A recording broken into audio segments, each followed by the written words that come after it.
ഞങ്ങളുടെ കല്യാണത്തിന് മുമ്പ് അദ്ദേഹം എൻ്റെ അമ്മാവിൻ്റെ കൂട്ടുകാരൻ ആയിരുന്നു. വീട്ടിൽ ഒന്നോ രണ്ടോ തവണ വന്നിട്ടുണ്ട്, പക്ഷേ ഞാൻ കണ്ടിട്ടില്ല. പിന്നെ അദ്ദേഹം ഗൾഫിൽ പോയതിനു ശേഷം യാതൊരു വിവരവും ഇല്ലായിരുന്നു. എനിക്ക് വീട്ടുകാർ കല്യാണം നോക്കുന്ന സമയത്തായിരുന്നു അദ്ദേഹം വീണ്ടും എൻ്റെ അമ്മാവിനെ വിളിക്കുന്നത്. പഴയ സൗഹൃദം ഒന്നുകൂടി പുതുക്കാൻ വിളിച്ചതായിരുന്നു.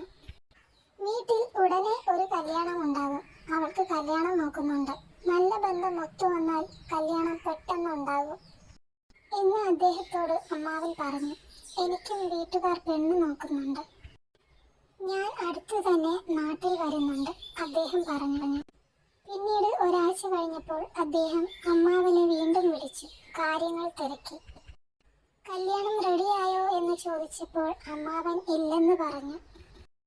എങ്കിൽ അവളെ എനിക്ക് ഒന്ന് ആലോചിച്ചാലോ എന്ന് ചിരിച്ചുകൊണ്ട് അദ്ദേഹം ചോദിച്ചു.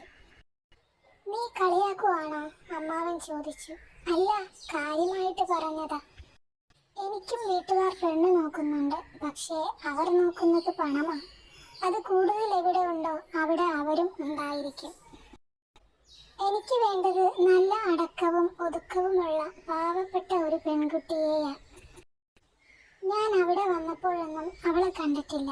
അവൾക്ക് എന്നെ ഇഷ്ടാവുമോ? ഞങ്ങൾ നേരിട്ട് കണ്ടിട്ടില്ലല്ലോ, അദ്ദേഹം പറഞ്ഞു. അതൊന്നും കുഴപ്പമില്ല, നിന്നെ ഇഷ്ടമാവാതിരിക്കാൻ നിനക്കെന്താ ഒരു കുഴപ്പം? ഒന്ന് പോടാ.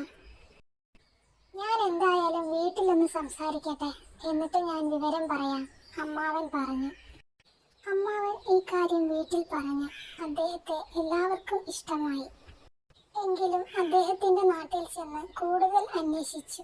എല്ലാവർക്കും നല്ല അഭിപ്രായമായിരുന്നു. ഒരാഴ്ച കഴിഞ്ഞ് അദ്ദേഹം വീണ്ടും വിളിച്ചു. അമ്മാവൻ ഞങ്ങൾക്ക് സമ്മതമാണെന്ന് പറഞ്ഞു.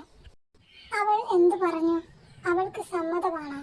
അവൾ എന്നെ നേരിട്ട് കണ്ടിട്ടില്ലല്ലോ, അതുകൊണ്ട് ചോദിച്ചതാ, അദ്ദേഹം പറഞ്ഞു. അതൊന്നും കുഴപ്പമില്ല, ഞങ്ങൾ കാര്യങ്ങളൊക്കെ അവളോട് പറഞ്ഞിട്ടുണ്ട്, നീ വിഷമിക്കണ്ട. അദ്ദേഹം ഇക്കാര്യം വീട്ടിൽ പറഞ്ഞപ്പോൾ വീട്ടുകാർ എതിർത്തു. ഇതൊന്നും ഇവിടെ നടക്കില്ലെന്ന് പറഞ്ഞു. അദ്ദേഹം ആ നിലപാടിൽ തന്നെ ഉറച്ചു നിന്നു. അദ്ദേഹത്തിന്റെ വീട്ടുകാർ മറ്റൊരു പെണ്ണിനെയും കണ്ടെത്തി വെച്ചു. എല്ലാം പറഞ്ഞുറപ്പിച്ച് അദ്ദേഹം നാട്ടിൽ വന്നു. ഒരു ദിവസം വീട്ടുകാരെ പറഞ്ഞു മനസ്സിലാക്കി പെണ്ണ് കാണാൻ വന്നു. അദ്ദേഹത്തിന്റെ വീട്ടുകാർക്ക് പെണ്ണിനെ കണ്ടപ്പോഴേ ഇഷ്ടപ്പെട്ടു. അവളും കാണാൻ സുന്ദരിയായിരുന്നു. അവിടെ വെച്ച് അദ്ദേഹത്തിന്റെ വീട്ടുകാർ എല്ലാം പറഞ്ഞുറപ്പിച്ചു. സ്വർണവും പണവും ഒന്നുമല്ല ഞങ്ങൾക്ക് വേണ്ടത്, ഇതുപോലെ ഒരു പെൺകുട്ടിയെയാ എന്ന് പറഞ്ഞു. അദ്ദേഹം ആദ്യമായിട്ടാ എന്നെ നേരിട്ട് കാണുന്നത്. ഞാൻ വിചാരിച്ചു എന്നെ ഇഷ്ടപ്പെടില്ല എന്ന്, അദ്ദേഹം വിചാരിച്ചു എനിക്കിഷ്ടപ്പെടില്ല എന്ന്. പക്ഷേ ഞങ്ങൾക്ക് രണ്ടുപേർക്കും പരസ്പരം ഒരുപാട് ഇഷ്ടമായി. അദ്ദേഹം നല്ല ഹൈറ്റ് ഉണ്ടായിരുന്നു, എനിക്ക് തീരെ ഹൈറ്റ് ഇല്ലായിരുന്നു. വീട്ടുകാർ കല്യാണം ഉറപ്പിക്കാനുള്ള തിരക്കിലായിരുന്നു. ഞങ്ങളും. അങ്ങനെ ഞങ്ങളുടെ കല്യാണം കഴിഞ്ഞു. കല്യാണം കഴിഞ്ഞപ്പോൾ അവർ വിചാരിച്ചത്ര സ്വർണം എനിക്കില്ലാത്തത് കൊണ്ടും ഞാൻ ഒരുപാട് കഷ്ടപ്പെട്ടു.